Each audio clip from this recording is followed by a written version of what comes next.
Pinupuri ka namin, O Diyos, Ama, Anak, at Espiritu Santo.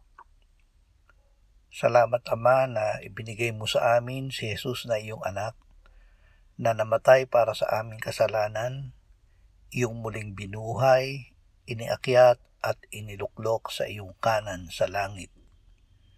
Salamat na ibinigay mo sa amin ang iyong banal na Espiritu at sa pamamagitan niya ay ibinuhos mo ang iyong pag-ibig sa aming puso. Sa aming pakikinig ng iyong salita, ay sabihin mo sa amin ang mga biyaya na ibig mong ibigay sa amin. Tatanggapin namin ito na nananampalataya sa iyo at sa iyong salita at nagtitiwala na ito ay tinanggap na namin at mapapasa amin. Lagi mong pairalin sa amin ang pagpapatawad sa lahat na nagkasala sa amin. Amen.